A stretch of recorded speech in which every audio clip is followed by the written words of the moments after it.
Hello friends, एक बार फिर आप सभी का स्वागत है आपके अपने यूट्यूब चैनल केजीएम ग्रुप पर।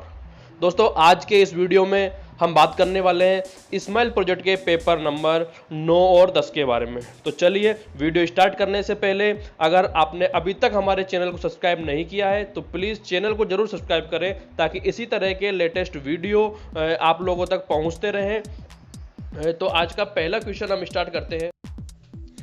देखिए साथियों, आज का हमारा पहला क्वेश्चन रैखिक समीकरण युग्म 3x प्लस 4y बराबर 0 तथा 2x माइनस वाई बराबर 0 का हल कीजिए। तो इस तरह का क्वेश्चन एक नंबर में आता है। तो इस समीकरण युग्म को हमें हल करना है और दोनों जो चर राशियां हैं x और y का मान हमें ज्ञात करना है। तो x और y का मान ज्ञात करने के लिए समीकरण युग्म को हल करने की 2 या 3 विधियां हैं, विलोपन विधि, वज्र गुणन विधि और प्रतिस्थापन विधि। तो तीनों में से कोई सी भी विधि आप यहां पर अप्लाई करके x और y का मान निकाल सकते हैं। चलिए हम विलोपन विधि से इसको हल करने की कोशिश करते हैं। विलोपन विधि में क्या करना होता है, हमें दो चर है हमारे पास x और y, इसमें से किसी एक चर को हमें यह गायब करना है, विलोप करना है। और विलोप करने के लिए हमें क्या करना होगा, यहां पर किसी भी एक चर को जिसको हम विलोप करना चाहते हैं उस चर के गुणांक को हमें यहां पर समान करना होगा। तो यहां पर हमने समान करने के लिए देखिए पहले को समीकरण 1 दे दिया और दूसरे को हमने समीकरण 2 दे दिया।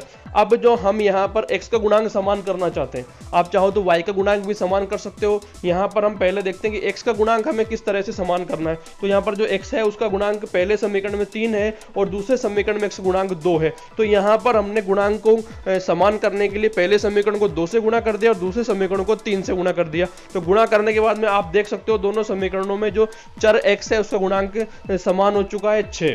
तो इसी तरह से आपको गुणांक समान करके जो है चर राशि x और y का मान हमें निकालना है। तो गुणांक समान होने के बाद में हमने दोनों समीकरणों को घटा दिया। घटाने के बाद में जो x वाला पद है समान संख्या विपरीत चिन्ह होने के कारण कैंसिल हो गया और इस तरह से हमारे पास y बराबर 0 आ गया।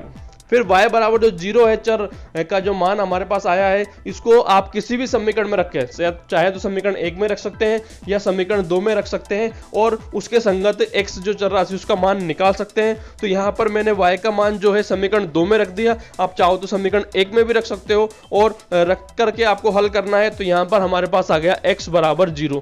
तो हमारा आंसर होगा x बराबर 0 और y बराबर 0। तो इस तरह से विलोपन विधि का उपयोग करके आप समीकरण युग्म को हल करके दोनों चर राशियों का मान निकाल। चलिए दूसरा क्वेश्चन हम समझने की कोशिश करते हैं जो कि एक सर्वसमीका है। यहां पर हमें दिया हुआ है यदि sine theta plus cos theta बराबर p, sec theta plus cosec theta बराबर q, तो सिद्ध कीजिए कि q into p square minus 1 बराबर 2p। तो यहां पर इस सर्वसमीका के हमें दो पक्ष दिए हुए हैं, लेफ्ट हैंड साइड और राइट हैंड साइड। तो हमें एक पक्ष को हल करते हुए दूसरा पक्ष यहां पर लेकर के आना है। तो चलिए हम इस क्वेश्चन में लेफ्ट हैंड साइड हल करते हैं। तो यहां पर हमने शुरुआत में लिख लिया left hand side q into p square minus 1। अब यहां पर हमें p और जो q है उसका मान दिया हुआ है, तो q की जगह हमने q का मान रख दिया और p की जगह हमने p का मान रख दिया। मान रखने के बाद में हमने क्या किया, जो p का मान था sine theta plus cos theta का होल स्क्वायर, तो इस वाले पद को हमने सूत्र a प्लस बी का होल स्क्वायर बराबर a square plus b square plus 2ab लगा करके इसको हमने प्रसार कर दिया। और प्रसार करने के बाद में यहाँ पर हमने इसको लिख दिया। लिखने के बाद में आप बड़े वाला जो कोष्टक है उसमें देख सकते हो एक जो सूत्र है वो हमारा यहाँ पर काम कर रहा है, sine square theta plus cos square theta, इसके बराबर होता है 1। साइड में मैंने लिख करके आपको बताया हुआ है। तो यहाँ पर हमने इसका मान रख दिया 1। अगले आप जो तीसरी स्टेप उसमें देख सकते हो, तो 1 से 1 कट गया प्लस और माइनस होने की वजह से, तो शेष हमारे पास बच गया 2 साइन थीटा कोस थीटा। और जो स्टार्टिंग में जो लिखा हुआ है sec theta plus cosec theta हमारे पास ऐसा का ऐसा है। अब जो 2 साइन थीटा कोस थीटा है उसको हमने बारी बारी से कोष्टक को हल करते हुए कोष्टक के अंदर एक बार सेक थीटा से मल्टीप्लाई कर दिया प्लस एक बार कोसेक थीटा से मल्टीप्लाई कर दिया। मल्टीप्लाई करने के बाद में आप देख सकते हो मैंने ये अंडरलाइन करके दिखाया हुआ है, cos theta into sec theta बराबर होता है 1। अगर इन दोनों को मल्टीप्लाई करेंगे तो ये जो वैल्यू होती है वो बराबर 1 होती है। तो यहाँ पर इन दोनों की जगह हमने रख दिया 1। इसी तरह से यहाँ पर sine theta into cosec theta बराबर होता है 1। तो यहाँ पर भी हमने इन दोनों की जगह पे रख दिया 1। तो 1 रखने के बाद हमारे पास जो पद आ गया वो आ गया 2 sign theta plus cos theta.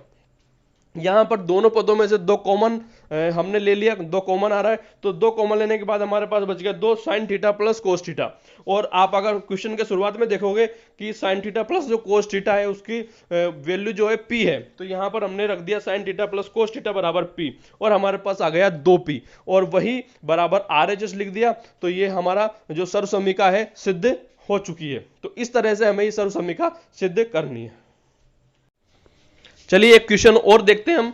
एक पासे के एक बार फेंकने पर विषम अंक आने की प्रायिकता ज्ञात कीजिए। तो ये प्रायिकता से संबंधित क्वेश्चन है, तो इसके लिए आपको प्रायिकता का जो सूत्र है वो हमें याद होना चाहिए, जो कि होता है प्रायिकता बराबर अनुकूल परिणामों की संख्या बटे कुल परिणामों की संख्या। तो यहां पर दो चीज हमें मालूम होनी चाहिए क्वेश्चन से, अनुकूल परिणाम कितने हैं और कुल परिणाम कितने हैं। तो सबसे पहले अगर हम कुल परिणामों की बात करें तो यहां पर हमने एक पासे को एक बार फेंका है, तो पासा आपने देखा होगा, पासे में 6 पृष्ठ होते हैं। अगर आपने घर पर सांप सीढ़ी खेली होगी तो जो चलाने का जो डाइस होता है वो हमारा पासा होता है, और पासा जो है उसमें प्रत्येक पृष्ठ पर एक अंक लिखा होता है, और जो है वो 1 से लेकर के 6 तक के अंक उस पर लिखे हुए होते हैं। तो अगर हम मान लीजिए पासे को चलाते हैं तो कभी 1 आ सकता है, फिर हमने दोबारा चलाया तो 2 आ सकता है, फिर चलाया तो 3 आ सकता है, फिर चलाया तो 4 आ सकता है, फिर चलाया तो 5 आ सकता है, या फिर 6 आ सकता है। इसके अलावा कोई अंक वहां पर नहीं आ सकता। तो इस तरह से हमारे जो कुल परिणाम है वो यहां पर हो जाएंगे 6।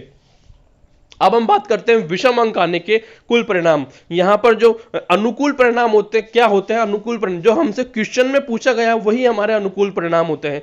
तो यहां पर हमसे पूछा गया विषम अंक आने की प्रायिकता, तो हम यहां पर विषम अंक आने के अनुकूल परिणाम यहां पर करेंगे कि विषम अंक के लिए कितनी अनुकूल स्थितियां यहां पर एक बार एक पासे को फेंकने पर बनती है। तो यहां पर 3 स्थितियां बनती है, आप देख सकते हो 3 स्थितियां, 1 आ सकता है, 3 आ सकता है, 5 आ सकता है, क्योंकि यहां पर 1 से लेकर के 6 तक की गिनती में 3 ही विषम संख्याएं हैं। तो हमारी जो प्रायिकता है वो निकल जाएगी अनुकूल परिणाम बटे कुल परिणाम बराबर 3/6, और जब इसको काटेंगे तो हमारे पास आ जाएगा 1/2। तो हमारा आंसर होगा विषम अंक आने की प्रायिकता 1/2। चलिए एक लास्ट क्वेश्चन, एक जो छोटा सा क्वेश्चन है वो भी हम ले लेते हैं इसमें फटाफट से।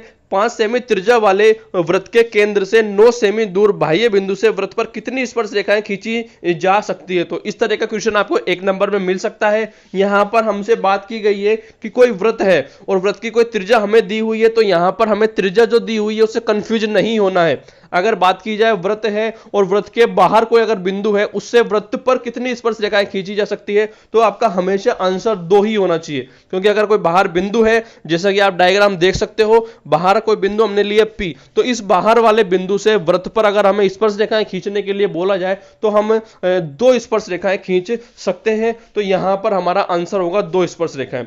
और अगर आपसे पूछा जाए कि वृत्त पर किसी अगर एक बिंदु है उस पर कितनी स्पर्श रेखा खींची जा सकती है, तो वृत्त के किसी एक बिंदु पर हम सिर्फ एक और केवल एक स्पर्श रेखा खींच सकते हैं। तो वीडियो अच्छा लगा हो तो लाइक जरूर कीजिएगा और ज्यादा से ज्यादा शेयर कीजिएगा। जय हिंद, जय भारत।